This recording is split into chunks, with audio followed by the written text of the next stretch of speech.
Well, good day, guys. Good to have you again, and it's just another kit review. I'll have a look at the 51 Chevy Bel Air from AMT.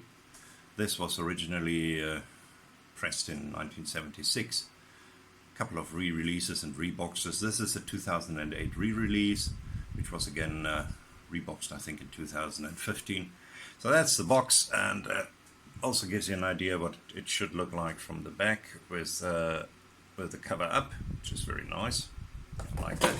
But it also has the opportunity to give you the opportunity to build this one, which is a very nice Dreamboat ragtop, and has a lot of custom parts, especially as the engine is concerned, and tunneled headlights and all that kind of stuff. So it's a bit of a hot rod, and it looks actually very attractive, and I might consider doing that. But let's rather have a quick look what's in the box. There are a couple of things in the box, just which are not particularly related to the model itself. There is the nice box, little box model, which is always in there, which you can build a box and display it on your shelf.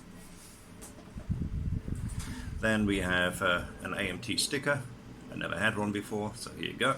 AMT sticker is now here to be stuck onto my workplace somewhere. Then we have the instruction sheet, and I have to say this one looks a bit minimalistic, put it mildly. It has enough steps to probably get the parts together all right. What it doesn't have is a color chart at all, so you're on your own. You do the colors as you like them. Be glad this is not a World War II aeroplane, because then you would be lost, wouldn't you? Right, then let's have a look at the tires. Now, normally I'm always very impressed with AMT tires because they have very nice branding on them. This time they just don't. No branding on the tires. They have a very nice thread, really nice, really very defined.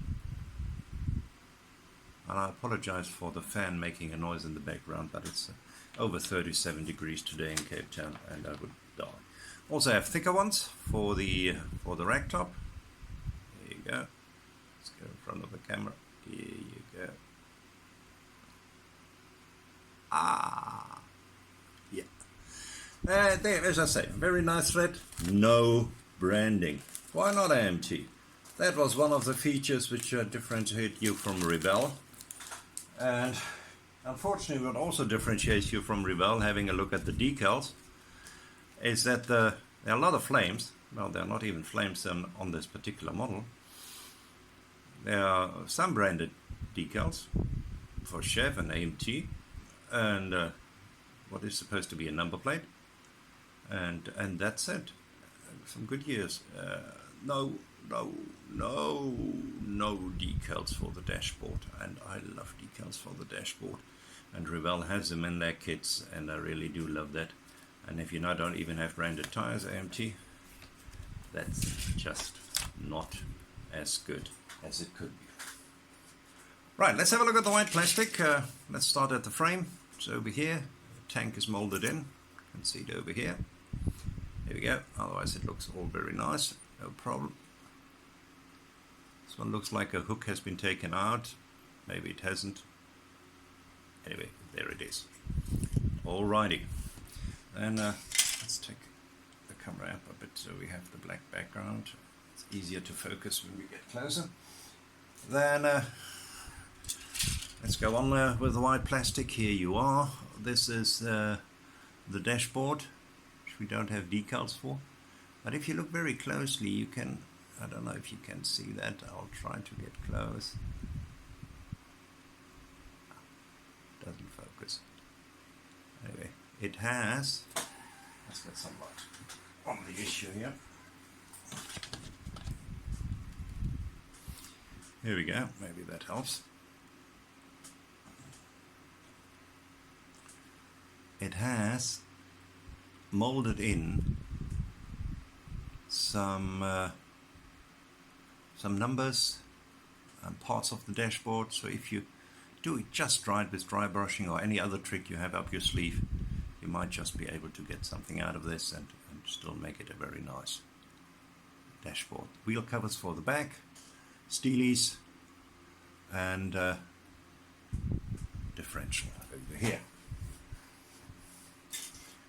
Then next, these are just some extra parts for the Rectal version. You have that over here. Here you go.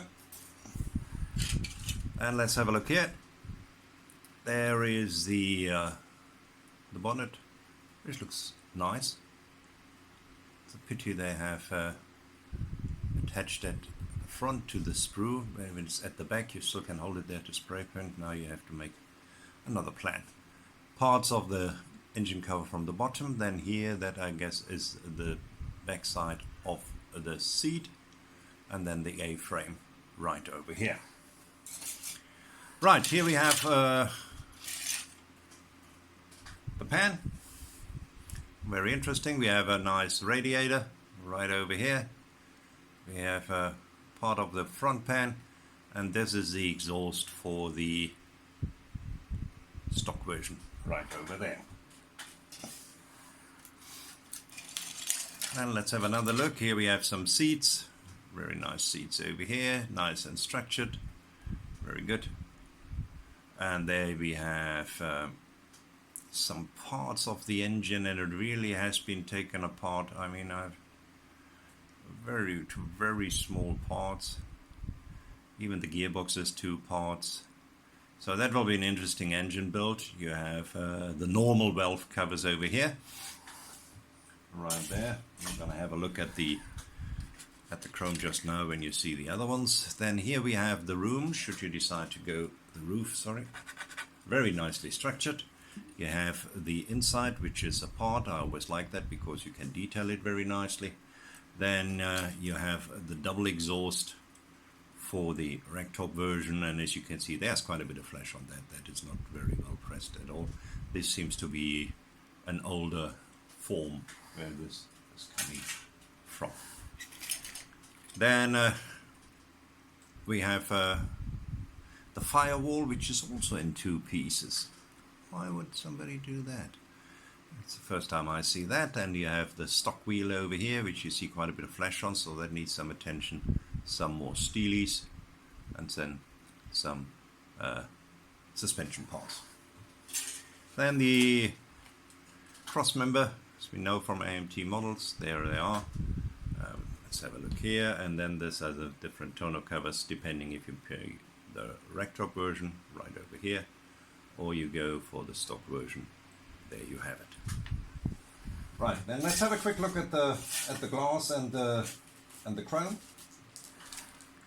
Glass would be right over here. It's thickish glass, and you see, if you look very carefully, you see that there is a bit of distortion when you look through there. And what is also done here, and you either like it or you don't, is that the corner windows, or the smokeless windows, as we sometimes call them, here we go, shivering old man, they are integrated in the front window. Right. Now, last but not least, have a look at the chrome, and obviously for a 51 there's always a fair amount of it. Here you go. There's the, let's switch that light off, here we go.